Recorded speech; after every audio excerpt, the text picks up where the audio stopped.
నీ కృప నిత్యముండును, నీ కృప నిత్య జీవము, నీ కృప వివరింప నా తరమా యేసయ్యా.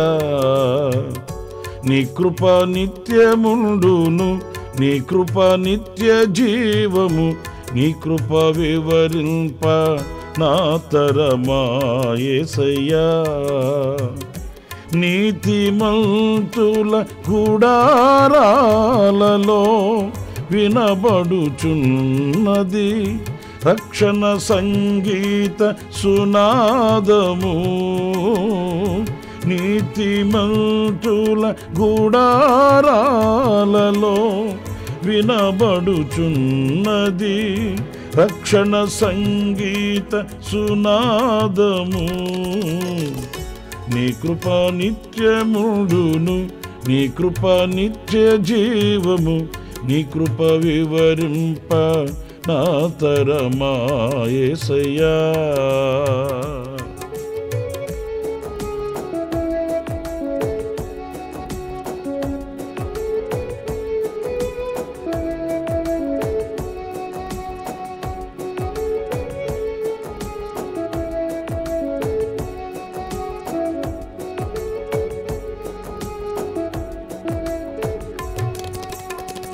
అనుభవానురాగం కలకాలమున్నట్లే నీ రాజనీయమాలలో నడువనిచ్చావు.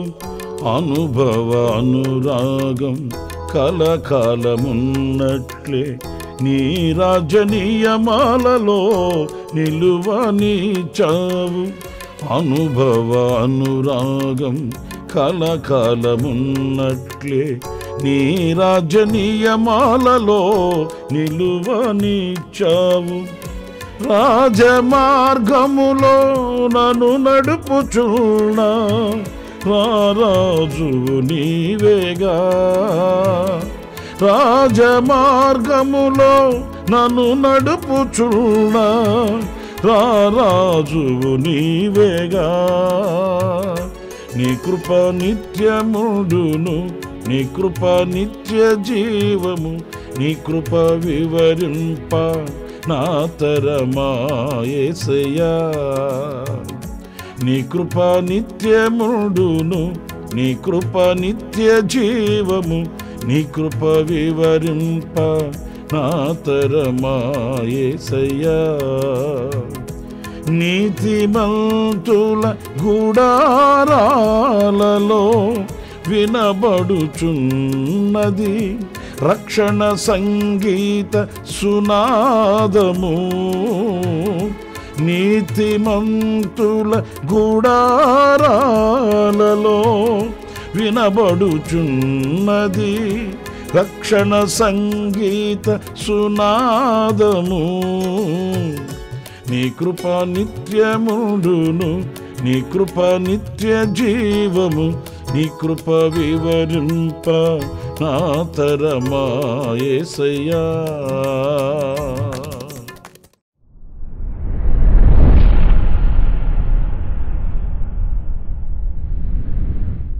Praise the lord. ప్రభు అయిన యేసుక్రీస్తు నామములో మీ అందరికీ మా హోసన్నా మినిస్ట్రీస్ తరపున హృదయపూర్వకమైన వందనాలు తెలియపరుస్తున్నాను. ప్రభు మిమ్మల్ని విశేషమైన కృపచేత నింపునుగాక. ప్రియులారా, పరిశుద్ధ గ్రంథంలో నుంచి ఈ పూట సామెతల గ్రంథం 2వ అధ్యాయం 6వ వాక్యంలోని ఒక చక్కటి మాటని నేను చదువుతున్నాను. మీరు ఆ మాటల్ని జాగ్రత్తగా వినాలని కోరుకుంటున్నాను. యెహోవాయే జ్ఞానమిచ్చువాడు, తెలివియు వివేచనయు ఆయన నోట నుండి వచ్చును. ఈ వాక్య భాగంలో జ్ఞానమిచ్చువాడు ఆయనే అనేది మనం గమనించినప్పుడు, జ్ఞానం మనకు ఎంతైనా ప్రాముఖ్యమైన విషయం. ఏది చేయాలనుకున్నా జ్ఞానం లేకపోతే మనం చేయలేము. ఆ విషయంలో మనం జ్ఞానము కలిగిన వారమై ప్రవర్తించకపోతే మనం వాటిలో రాణించలేము, జయించలేము, ముందుకు వెళ్ళలేము. ఏ విషయమైనప్పటికీ కూడా మనం జ్ఞానంగా వ్యవహరించవలసిన ఆవశ్యకత ఎంతైనా కూడా ఉంది. అందుకే చిన్ననాటి నుంచే మనకు జ్ఞానాభ్యాసం చేస్తారు. జ్ఞానాన్ని మనకు అభ్యాసం చేసి మనల్ని జ్ఞాన సంపన్నులుగా చూడాలని కోరుకుంటారు. అయితే నేర్చుకొని ఆ జ్ఞానాన్ని మదిలో చేర్చుకొని ఉత్తీర్ణులై ఉన్నత స్థితికి వచ్చేవాళ్ళు కొంతమంది కనిపిస్తారు. దానిని తోసిపుచ్చుకొని ఆ దేవుడు అనుగ్రహించినటువంటి సమయాన్ని జారవిడుచుకొని అజ్ఞాన స్థితిలో అంధకారంలో నిలిచిపోయేవాళ్ళు ఎందరో కనిపిస్తారు. నా ప్రియమైన సహోదరులారా, జ్ఞానం లేకపోతే మనం అడుగు ముందుకు వేయలేము. ఎందుకు నేను ముందుకు వెళ్ళాలి, ఎలా ముందుకు వెళ్ళాలి, దేని కొరకు ముందుకు వెళ్ళాలి, ఇవన్నీ జ్ఞాన సంపద మనకు కలిగినప్పుడే మనము ముందుకి వెళ్ళగలుగుతాము. ఈ జ్ఞానం లోక జ్ఞానం కాదు, కానీ ఇది దైవ జ్ఞానమై ఉండాలి. రెండు విషయాలలో మనం వివేకం కలిగిన వారమై ఉండాలి. ఒకటి లోక జ్ఞానం, రెండు దైవ జ్ఞానం. ఈ లోక జ్ఞానానికి దైవ జ్ఞానానికి సంబంధం లేదు. ఇవి రెండు కూడా వేరు వేరు అనుభవాలను చూపిస్తాయి. ఈ లోక జ్ఞానం అంటారా, నేను మీకు కొత్తగా చెప్పవలసిన అవసరం లేదనుకుంటాను. అందరికీ తెలుసు ఈ లోక జ్ఞానం ఎలా ఉంటుంది, ఏం చేస్తుంది, మనకు ఎంత ఉపయోగపడుతుంది అనేది మనందరికీ తెలుసు. అయితే ఈ దైవ జ్ఞానం పరసంబంధమైనది, ఎంతో మృదువైనది, సులువుగా లోబడినది. ఇలాగ మనం దేవుని వాక్యాన్ని మనం గ్రహిస్తాము. ఈ దైవ జ్ఞానాన్ని మనం ఈ లోకంలో లోక సంబంధమైన వాటి ద్వారా మనం పొందుకోలేమండి. మీరు కొలసి సంఘానికి పరిశుద్ధుడైన పౌలు రాసిన పత్రిక 2వ అధ్యాయం 3వ వాక్యంలో ఈ మాటలు చదువుతారు. బుద్ధి జ్ఞానముల సర్వ సంపదలు ఆయన యందే గుప్తములయ్యున్నవి. ఇక్కడ ఈ బుద్ధి జ్ఞానములు అనేవి సర్వ సంపదలు ఆయన యందు గుప్తమై ఉన్నాయి, అంటే ఆయన యందు ఉన్నాయి. ఆ జ్ఞానం ఆయన యొద్ద ఉంది, సంపద ఆయన యొద్ద ఉంది, మంచి బుద్ధి ఆయన యొద్ద ఉంది. ఈ లోకంలో ఇవి ఎవరి దగ్గర చూడగలము, ఎవరి దగ్గర పొందుకోగలము? ప్రతి మనిషి బుద్ధి స్వబుద్ధి, దుర్నీతితో కూడింది. స్వస్థ బుద్ధి లేని అనుభవాలు ఈ రోజున మనం చూస్తున్నాము. కానీ ఒక దైవ బుద్ధి, మంచి బుద్ధి కలిగిన అనుభవాలు మనం ప్రభువుని వద్దనే మనం చూడగలుగుతామండి. ఆయన చరిత్రలో మనం ఈ లోకంలో 33.5 సంవత్సరం జీవించిన అనుభవాలలో యేసుక్రీస్తులో కానివ్వండి, లేక అనంతుడైన మన ప్రభు మన దేవుని యొక్క అనుభవాలలో కానివ్వండి, మనం చూస్తే ఆ మంచి జ్ఞానము, బుద్ధి, సర్వ సంపదలు ఆయన యందు మనకు ప్రత్యక్షమవుతాయి. అందుకే మీరు యాకోబు పత్రిక 1వ అధ్యాయం 5వ వాక్యంలో వ్రాయబడిన మాట, మీలో ఎవరికైనాను జ్ఞానము కొదువుగా ఉన్న ఎడల అతడు దేవుణ్ణి అడగవలెను, అప్పుడది అతనికి అనుగ్రహింపబడును. చూడండి, దేవుడిని అడిగితే ఆయన యొద్ద ఉన్నాయి కనుక ఆయన మనకు అనుగ్రహిస్తాడు. ఆయన మనకు అనుగ్రహించే ఈ దైవ జ్ఞానం ఎంతో ఉత్తమమైనది, ఎంతో ఉన్నతమైనది. అందుకే జ్ఞాని అయిన సొలొమోను చూడండి, దేవుడు ఆయనకి ప్రత్యక్షమై నీకేం కావాలి అని అడిగినప్పుడు ఆయన రాజ్యాలు కోరుకోలేదు, సిరి సంపదలు కోరుకోలేదు, భోగభాగ్యాలు కోరుకోలేదు. నాకు అది కావాలి, నాకు ఇది కావాలి, నాకు అంత కావాలి, నాకు ఇంత కావాలని కోరుకోలేదు. ఎంతో వివేకంతో ఆయన ఏం కోరుకున్నాడనంటే, ఇంత గొప్పదైన నీ జనమునకు నేను న్యాయం తీర్చలేను, నా వలన వాళ్ళకి న్యాయం కలగదు. ఇంతమంది గొప్ప జనసమూహాన్ని నాకు నీవు ఇచ్చావు, మరి వీళ్ళను నాకు ఇచ్చినప్పుడు నా ద్వారా వీళ్ళకి న్యాయం జరగాలి కదా. నా జ్ఞానంతో, నా శక్తితో, నా సామర్థ్యతతో వీళ్ళకి నేను న్యాయం చేయలేను, నాకు జ్ఞానం కావాలి. చూడండి, దినవృత్తాంతాలు 2వ గ్రంథం 1వ అధ్యాయం 10వ వాక్యంలోని మాటలు నేను చదువుతున్నాను. ఈ నీ గొప్ప జనమునకు న్యాయము తీర్చ శక్తి గలవాడెవడు? నేను ఈ జనుల మధ్యను ఉండి కార్యములను చక్కపెట్టునట్లు తగిన జ్ఞానమును, తెలివిని నాకు దయచేయము. ఎంత చక్కటి అమూల్యమైనటువంటి ప్రార్థన చూడండి. నేను వీళ్ళకి న్యాయము చేయడానికి, వీళ్ళ కార్యములు చక్కపెట్టడానికి, నేను వీళ్ళ మధ్యలో నివసించి నేను వీళ్ళకి మేలు చేయడానికి నాకు మంచి జ్ఞానం కావాలి. ఈ జ్ఞానం పొందుకున్న వ్యక్తి ప్రతి ఒక్కొక్కరికి న్యాయం చేయగలుగుతాడు. బిడ్డలకి న్యాయం చేయగలుగుతాడు, ఒక తండ్రిగా బిడ్డలకి న్యాయం చేయగలుగుతాడు, ఒక భర్తగా భార్యకు న్యాయం చేయగలుగుతాడు, ఒక భార్యగా భర్తకి న్యాయం చేయగలుగుతుంది, పిల్లలుగా తల్లిదండ్రులకు న్యాయం చేయగలుగుతారు, తల్లిదండ్రులుగా పిల్లలకి న్యాయం చేయగలుగుతారు, కుటుంబం సమాజానికి మేలుగా మరి న్యాయం చేయగలుగుతారు. అన్ని విషయాల్లో ఒక రమ్యతని ఆపాదించుకోగలుగుతారు. ఈ జ్ఞానం లేకయే ఈ రోజున కుటుంబాలుగా ఉండట్లేదండి. పిల్లల ఎడల తల్లిదండ్రులు ఎలా ప్రవర్తించాలో తెలియట్లేదు, తల్లిదండ్రుల ఎడల పిల్లలు ఎలా ప్రవర్తించాలో తెలియట్లేదు, అన్నదమ్ముల మధ్య ఎలాంటి అనుభవాలు ఉండాలో తెలియట్లేదు, అక్క చెల్లెళ్ళ మధ్య ఎలాంటి అనుభవాలు ఉండాలో తెలియట్లేదు, భార్య భర్త ఎడల భర్త భార్య ఎడల ఎలా ప్రవర్తించాలో తెలియట్లేదు. కారణం ఈ దైవ జ్ఞానం లేకయే. ఈ దైవ జ్ఞానం ఉన్నప్పుడు అందరికీ న్యాయం ఉంటుంది, అందరికీ న్యాయం జరుగుతుంది.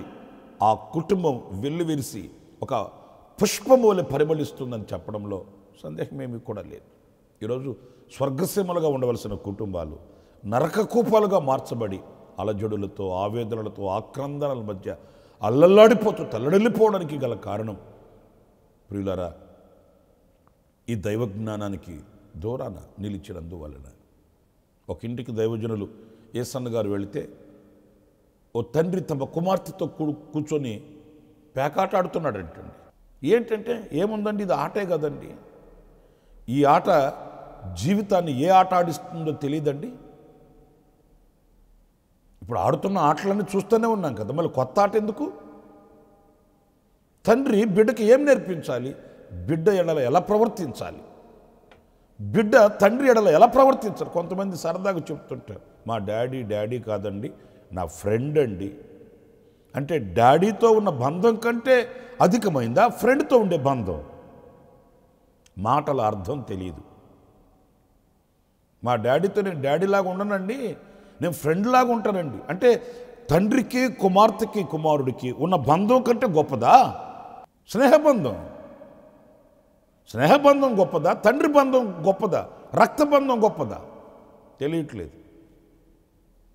విచ్చలవిడితనం, అవివేకత్వం, ఇలాంటివి ఎన్నో మనం చూస్తున్నామండి. అందుకే సామెతల గ్రంథంలో చక్కటి మాట వ్రాయబడింది. 14వ అధ్యాయం 1వ వాక్యంలో, జ్ఞానవంతురాలు తన ఇల్లు కట్టును, మూఢురాలు తన చేతులతో తన ఇల్లు ఓడబెరుకును. చూసారండి, ఇంటిని కట్టుకోవలసింది జ్ఞానంతో, జీవితాన్ని కట్టుకోవలసింది జ్ఞానంతో, సమాజాన్ని కట్టుకొనవలసింది జ్ఞానంతో. ఈ జ్ఞానమే కొదువైపోతే కట్టబడే అనుభవం ఉండదు, కూలిపోయే అనుభవాలు ఉంటాయి. కట్టుకునే దానికి బదులుగా కూల్చుకోవడం జరుగుతుంది. కష్టపడి చెమటోర్చి కూల్చుకోవడమే, కష్టపడి చెమటోర్చి కట్టుకోవడం ఉండదు జ్ఞానం లేకపోతే. ప్రసంగి గ్రంథంలో 10వ అధ్యాయం 10వ వాక్యంలో చక్కటి మాట మనం చదువుతామండి. ఇనుప ఆయుధము మొద్దుగా ఉన్నప్పుడు దానిని పదును చేయని ఎడల పనిలో ఎక్కువ బలము వినియోగింపవలెను. అంటే మన చేతిలో ఉన్న ఈ ఇనుప ఆయుధం మొద్దుగా ఉందనుకోండి, ఎక్కువ కష్టపడాల్సి వస్తుంది. అదే అది పదునుగా ఉంది, చక్కగా చాలా షార్ప్గా ఉందనుకోండి, చేతిలో ఉన్న ఆయుధం, అంతా మనం కష్టపడాల్సిన అవసరం లేదు. రాత్రి బవళ్ళు కష్టపడి చెమటోర్చి రెక్కల ముక్కలు చేస్తుంటారు. కొంతమంది అంత కష్టపడకపోయినా సులువుగా సంపాదించుకుంటుంటారు. కారణం ఏంటంటే జ్ఞానంతో మన చేత పట్టిన ఆయుధం పదునుగా ఉన్నప్పుడు మనం తెగ కష్టపడిపోవాల్సిన అవసరం లేదు. ఇది మొద్దుగా ఉన్నప్పుడే కష్టపడి సంధ్యావేళ వరకు, సూర్యాస్తమయం వరకు ఆ పనిలోనే ఉండాలి. మీరు ఆ వాక్యాన్ని చూడండి. ఇనుప ఆయుధం ముద్దుగా ఉన్నప్పుడు దానిని పదును చేయని యెడల పనిలో ఎక్కువ బలము ఉపయోగింపవలెను. అయితే కార్యసిద్ధికి జ్ఞానమే ప్రధానము. ఏం మాట రాశాడండి! కార్యసిద్ధి కలగడానికి జ్ఞానమే ప్రధానం. నీవు సులువుగా సమకూర్చుకొని సంతోషంగా బ్రతకడానికి జ్ఞానమే ప్రధానము. ఆ జ్ఞానాన్ని మనం సంపాదించుకోవాలి, ఆ జ్ఞానాన్ని మనం కూడగట్టుకోవాలి, ఆ జ్ఞానాన్ని దైవ సన్నిధిలో పొందుకోవాలండి. ప్రార్థించి ప్రభువును వేడుకొని నమ్మకస్తులమై యథార్థవంతులమై ఆయన సన్నిధిలో మనం విన్నపించుకుంటే ఆ దైవ జ్ఞానాన్ని ఆయన ఇస్తాడు. కుటుంబాన్ని కట్టుకోవచ్చు, జీవితాన్ని కట్టుకోవచ్చు, సమాజాన్ని కట్టుకోవచ్చు. ఒక ఉన్నతమైనటువంటి స్థితిని మన చేతులతో మనం కట్టుకోగలిగినటువంటి సామర్థ్యత మనకు కలుగుతుందండి. ప్రియమైన దేవుని బిడ్డలారా, మన పిల్లలకైనా మన కుటుంబాలకైనా మనం నేర్పుకోవాల్సింది ఇదిగో ఇలాంటి సత్ప్రవర్తన. ఆ జ్ఞానాన్ని మనం పొందుకోవాలి. ఆ జ్ఞానము కొరకై పిల్లలకి మనం బోధించాలి. జ్ఞానము కలిగిన కుమారుడు తన తండ్రిని సంతోషపరుస్తాడంట. మరి పిల్లల ద్వారా తల్లిదండ్రులు సంతోషించాలంటే ఆ పిల్లలకి లోక జ్ఞానానికి అది ముందు నేర్పవలసింది దైవ జ్ఞానం. దేవుని సన్నిధికి వెళ్ళి మొరపెట్టడం, దేవుని సన్నిధికి వెళ్ళి ప్రార్థించడం, ఆయన సన్నిధిలో యథార్థంగా జీవించడం, ఇలాంటి దైవ భక్తిని మనం నేర్పిస్తే ప్రియులారా, యెహోవా యందు భయభక్తులు కలిగి ఉండుటయే జ్ఞానమునకు మూలము అనే లేఖనంలో వ్రాయబడినట్లు ఈ దైవ భక్తి ఆ జ్ఞానాన్ని కలిగిస్తుంది. ఆ జ్ఞానము వలన ఒక విజయవంతమైన బ్రతుకుని బ్రతకవచ్చు. దానియేలుని గురించి మనం చదువుతామండి. ఆయన ఎంతో జ్ఞానము కలిగిన వాడు, దేవుని ఆత్మ కలిగిన వాడంట. ఆ దైవ జ్ఞానము కలిగిన దేవుని ఆత్మ కలిగిన వ్యక్తిని నాశనం చేయాలని ఎంతమంది కంకణం కట్టారు. అతన్ని అవమానాల పాలు చేయాలని, అతన్ని ఈ భూతళం మీద లేకుండా తుడిచివేయాలని కంకణం కట్టిన ఆత్మల చర్యలు మనం చదువుతాం. ఎంతమంది మనల్ని అణిచివేయాలని అనుకున్నా, ఎంతమంది మామూలుగా మనం మాట్లాడుకుంటుంటాం కదండి, ఎంతమంది మనల్ని తొక్కేయాలని అనుకున్నా ఎవరు మనల్ని తొక్కలేరు, ఎవ్వరు మనల్ని అణిచివేయలేరు, ఎవరు ఏ కీడు ఏ హాని మనకు చేయలేరు. ఎప్పుడంటే ఈ దైవ జ్ఞానము, ఈ దేవుని ఆత్మ నడిపింపు, ఇవన్నీ మనం దేవుని సన్నిధిలో పొందుకున్నప్పుడు ఏ సింహాలు ఏమి చేయలేవు, ఏ క్రూరమైన తోడేళ్ళు ఏమి చేయలేవు, ఏ హాని తలపెట్టే మనుషులు ఏమి చేయలేరు, ఎలాంటి పరిస్థితులు కూడా మనల్ని కదపలేవు అనే విషయాన్ని మనం గుర్తించాలి. దానియేలు చరిత్ర మనకు చెప్పకనే చెప్తుంది. ప్రియులారా, సజీవంగా అదే దేశంలో ఒక ఉన్నత స్థానానికి వెళ్ళాడు దానియేలు. మరి సొలొమోను. ఈరోజు మనం కూడా ఆలోచించాలి, దేని చేత నా కుటుంబాన్ని కట్టుకుంటున్నాను, దేని చేత నన్ను నేను కట్టుకుంటున్నాను అనే విమర్శకి మనం తావివ్వాలి. మనల్ని మనం విమర్శించుకొని ఈ దైవ జ్ఞానాన్ని ప్రభు సన్నిధిలో మనం పొందుకోవాలి. అలాంటి కృప మనందరికీ ప్రభు అనుగ్రహించునుగాక. ప్రార్థన చేసుకుందాము. కృపా సత్య సంపూర్ణుడా, జీవాధిపతి అయిన ప్రభువా, మీకు వందనాలు నాయనా. ఇదిగో మీ సన్నిధిలో మేము మీ జ్ఞానాన్ని పొందుకోవడానికి నా తండ్రి మేము శిరస్సు వంచి నమస్కరిస్తున్నాము. మాకు ఇంకా మీ జ్ఞానం కావాలి, మీ ఆలోచన కావాలి, మీ తెలివి కావాలి. ఆనాడు సొలొమోనుకు అనుగ్రహించారు, దానియేలుకు మీరు అనుగ్రహించారు. మాకు కూడా మేము కోరుకుంటున్నాం. జ్ఞానం లేక నాయనా మేము కడుగు కూడా ముందుకు వేయలేము. జ్ఞానం లేని ఎడల అపజయాల ఊబిలో కొరుకొని పోవలసి వస్తుంది.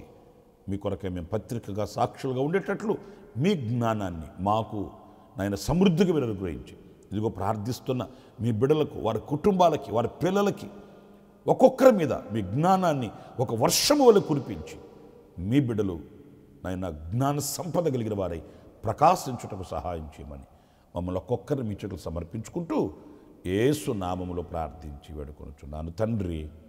ఆమేన్, ఆమేన్. ప్రభు మిమ్మల్ని ఆశీర్వదించి దీవించునుగాక. ఈ దినమంతా విశేషమైన కృప నా దేవుడు మీకు సమృద్ధిగా అనుగ్రహించునుగాక. ఆమేన్. ప్రతిదినము ఈ అనుదిన కృపాను సందేశముల కొరకు, ఇంకా మరిన్ని ఆత్మ సంబంధమైన సందేశాల కొరకు ఈ మా యూట్యూబ్ ఛానల్ ను సబ్స్క్రైబ్ చేసుకోండి. Pastor Ramesh hosanna ministries.